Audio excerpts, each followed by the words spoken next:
Diane, and we're here today with Narendra, who is a spiritual master teacher and the founder of Spirituality for Results.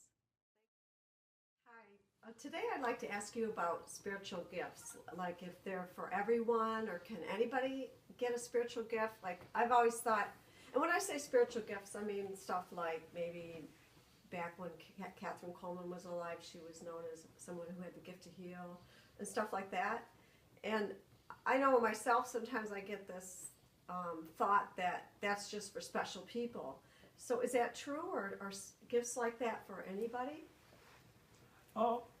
We have to be careful how we look at that. I mean, you're right, you know, a lot of times people think that these are God's chosen people who are given these gifts, because some of them are kind of coming here into this world with those gifts way early, like when they're a teenager or something like that, maybe even a younger age. Mm-hmm. Some get it later.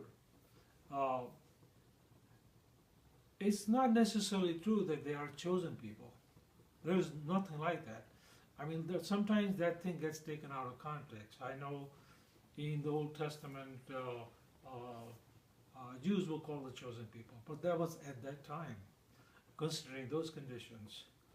But in the new paradigm, in today's environment, anybody who chooses God is the chosen person.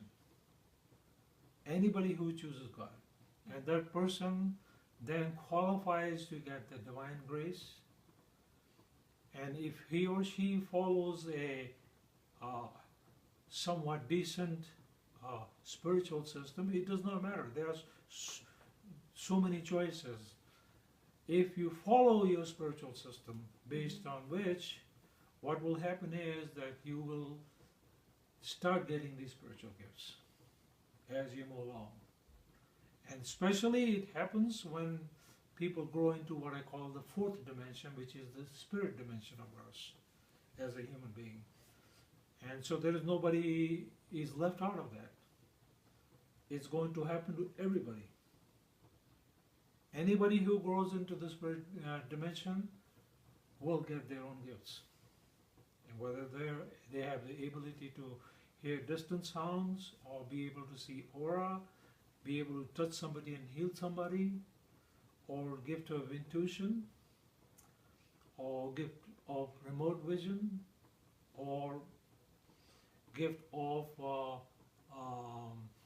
being able to predict things, or maybe gift of being able to see somebody's health problems, and there's no limit.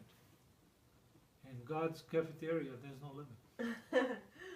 So should we pray for them, or should we just let it happen, and then can we ask for what we want, or does it just kind of happen, or how does this take place? I think the right way to look at this should be that I consider myself somewhat conventional person, and my personal belief is that one should focus on God. Mm-hmm. And focus on developing your devotion, and one should also work on trying to be a good quality person by setting good examples.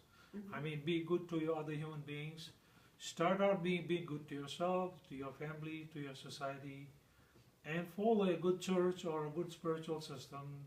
There you will learn some good quality values, and then you will also learn some spiritual practices like prayers, how to pray or how to read the scriptures, or some other places they may also teach you how to protect yourself spiritually, or maybe some breathing techniques that help to cleanse out your subtler parts of you, or meditation, for example, or visualization techniques. There are so many different techniques.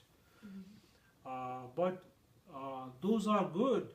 But if you do not have a love relationship with God, mm-hmm. then you are just doing it based on techniques. Mm-hmm. And there is a risk that then maybe your intentions are not that good. If you are seeking spiritual gifts, maybe you want to put on a circus show or a magic freak show, and that in my mind is not the purest intent of why these gifts are given. Mhm. Yeah, that makes a lot of sense. So, if we're doing those things and we're growing spiritually and loving, and then God sees that and the gifts are going to come, will we know it, or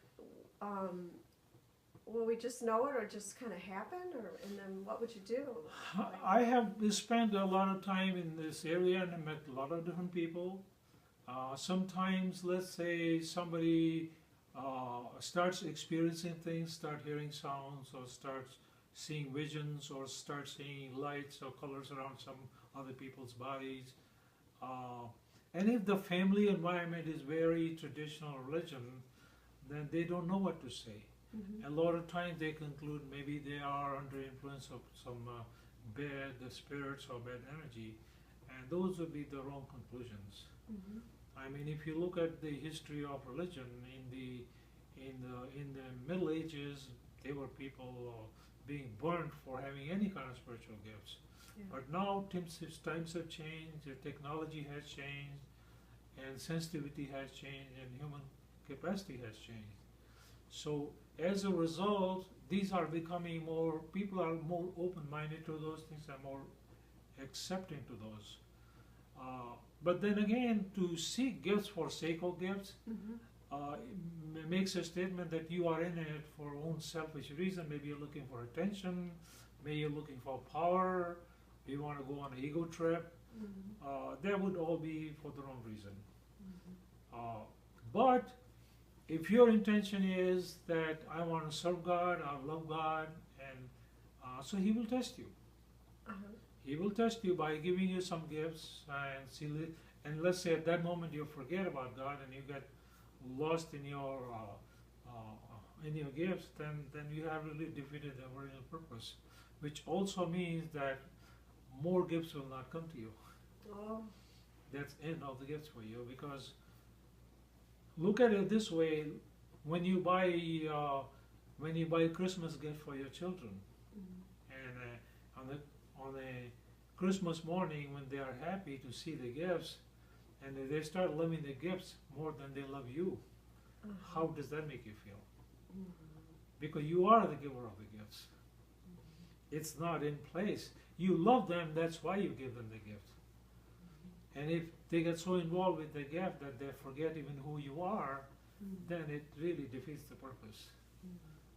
And so, if I may go a little bit into how and when spiritual gifts are released to you, if you just follow your chakra system, and just one way of measuring it, and I'm sure there are many others.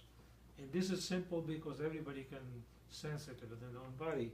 You have chakra 1 as the base of your spine, 3 is here, and 2 is where your regenerative organs are, and 4 is where your heart is, and 5 is where your throat is, 6 is here, 7 is top of the head. So in a sense what happens is, if you look at from 1 to 5 is the worldliness within you, because each one of them also mean, if they mean 5 different colors, they also represent earth, water, fire, air, and ether. Ether being the space. So the universe is basically a combination of these things put together to create this creation. And this side is the wall, and this is where the boundary is. This side is this realm of spirit. So when Jesus said the spirit, the kingdom of heaven is at hand, what it really means is, if you take your hand like this and measure from your heart, kingdom of heaven is at hand. So you put your hand here, which means your kingdom of heaven actually starts from here on up. He's referring to the spirit. Spirit kingdom. Physical death has less to do with it. It is referring more to your inner growth. Whether you have a body or not, that is a secondary issue. And it's totally misunderstood and misrepresented that only after you die that you go to heaven, realm of heaven. Mm-hmm. It's a vibration. It's a level of growth that you go into, or it's a realm of spirit that you go into. Mm-hmm. And sure, there are different ways of doing it. But what happens as soon as you cross the boundary, people start getting these spiritual gifts. Some people become psychics, some people can see visions, some people can hear voices, some people have ability of remote vision, some people get premonitions, the intuition becomes powerful, some people can see light coming out of their hands and they touch somebody, somebody gets healed. So there's no limit. There's no limit. Again, when you get your gift, the right approach should be that you take that gift and you surrender it to God or your spiritual master. When I say spiritual master, it would be somebody like Jesus, or somebody of that caliber or spiritual consciousness, what you call Christ consciousness level. So you could say Buddha or Yogananda or say Amaji or Saint Germain. You know, there are so many masters all over the world. And they are all here to help us, because between them there is no argument. Mm-hmm. Because they're all living in the realm of spirit and they understand what the real story is. Mm-hmm. And the farther away we get from there, more is the difference. And that's why there are arguments between denominations and religions. Because if you look at it in a simple way, we have physical dimension, mental dimension, and heart dimension, which feels, and the spirit dimension. So this is the line that separates. This is things of the world. Mm-hmm. So why there are so many arguments between religions is because if in a certain part of the world people are not very smart and they're not using their critical thinking or mind, they're only very physical people, and they don't have good mental education, then all they look at things, whole life is a physical thing. So their argument is it does not matter whether they belong to different religions or they could even belong to Christianity and different factions of it. There the argument will be, my Jesus is better looking than yours. Or you may have an argument like whether Jesus is black or whether Jesus is Chinese. And don't be surprised if you go to China and if somebody has made a picture of Jesus will have Chinese looking eyes. And that's because that's their way of relating to him. But when you go into the mental, then the argument shifts to a different level. It's a mind level argument. My holy book or my scripture is better than your scripture. And you start having those kind of arguments. And the next level, that experience, the argument is, well, my experiences are better than your experiences. Those kind of arguments. But when you go into the spirit, it all puts an end to all those arguments. That's when it almost feels like you've never been in water and somebody just threw you into the swimming pool. And all the 10 people have never really been in the realm of spirit, they got thrown in there. And then all of a sudden you're like, oh my God, that's what they were talking about. That's an end of all argument. And all the masters are in spirit. And any person who has an experience in spirit, you will not see them arguing about these kinds of things. Because these things are supposed to take you to the next level. And that's the idea. So as soon as a person grows it into the spirit dimension, the spiritual gifts are released. That's the law of the universe. There is no chosen person. That we are only going to pick out people with even number social securities, or odd numbers, driver's license numbers. That's really not how it is. God is an equal opportunity God. Anybody who makes an effort, anybody who takes one step towards God, or a great master, they take 10 steps or sometimes 100 steps towards you. And that's how it works, because there is so much love in their heart that even if you try a little bit, they're going to reach out and pull you up. And the idea of spiritual gifts is not anything else but to give you some additional tools and capabilities so that you can help your brothers and sisters who are still suffering. Because ultimately, if you look around, there's so much suffering going on around. People are selfish, people are being cheated, there's human trafficking, there's corruption, there's shortages, artificial shortages, there's pollutions, there's manipulation. So we all have to think in terms of how can we make this world a better place. And spiritually, especially now after post-2012 shift, more and more spiritual gifts are being released to people who are even willing to do some work for God. And every morning if you can get up and say, okay God, pick me, please. How can I help? There's so much suffering in my neighborhood, in my country, in my family. How can I remove some of the suffering? How can I put smile on people's faces? How can I make somebody's life better? And you see yourself growing spiritually, and more gifts are released to you. And it should make you more humble, not more proud. Because if you become more proud, more isolated, you think you're special, then you find yourself bubble wrapped and isolated and thrown on a separate island, all by yourself. Then you defeat the whole purpose. Because the idea is to expand and see the unity of us all. Start loving yourself, start loving your family, your neighborhood, loving your country, loving every nation in the world. See, and that happens when you start growing, because what happens, your spirit dimension is very collapsed, very narrow when you're lower towards lower centers. And as you go to the higher center, it becomes more and more expanded. And as soon as you go here, more and more powers are released.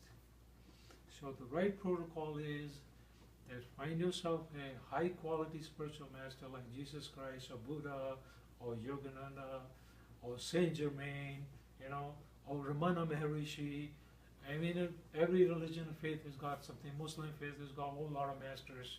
Or if you believe in Muhammad, use yourself. But find somebody first class.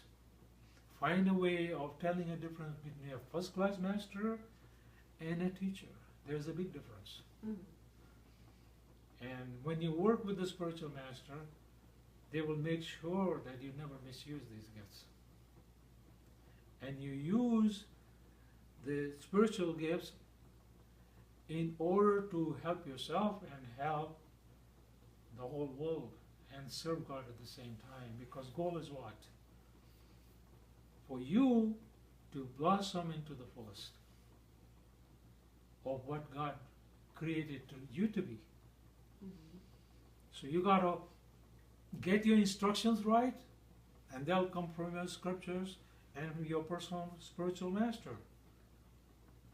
And when you get them all, you get balance, make your mind healthy and your heart healthy and your body healthy. And when you have a personal relationship with the master, they pull you up into the zone of spirit. That's when you start reaping the fruits of spirit. And that's where you understand the true intent of what Jesus meant or any of these masters. And then you are on your main path trying to make the world a better place. And you could do it from wherever you are. You could keep your job, stay with your family. You don't have to run away. It's not necessary. In new paradigm, it's not necessary to leave the families and go in jungles. It's not required. In fact, it's more important that you live within the world and empowered by these gifts and empowered by your relationship with your masters, that you are able to maintain that unconditional love and not let the turkeys throw you out of balance. Because the world is a combination of dark and light. So the dark side of the world will come to test you to see if you can hang on to that unconditional love and the gifts of Spirit that are given to you. So it does you a service in one way. Because when you can pass that test, you'll be a much more solid, much more stable, and much more capable practitioner of divine love. And your contribution will go much farther. Nobody will be able to shake your boat after that, once you pass the test of the world. And now, from wherever you are, you start to see the world is starting to get better. And you will see that your health starts to get better, your money situation, your relationships, your communication skills. So we have to kind of balance ourselves, work on our spiritual side, but let's not forget about your practical side, your common sense side, the practical skills and capabilities we learn on the job environment. It's not a bad thing. Unfortunately, a lot of religions end up condemning the world as a bad place. I don't agree. Because if you have learned how to communicate or how to work in a team, if you have learned how to manage your time, if you have learned how to manage your money and invest properly, it's a good thing you're learning from there. Where else are you going to go? It's not right to think that, well, God will do everything. God has created the world, and this is also an opportunity for us to learn all those practical things. Because when we get connected in spirit and divine, then we can practice it and we can just make the world a better place and take a big dent out of this suffering that's going on around. And that's how the world is going to get better. And go and shift some new paradigms. Thank you. Thank you.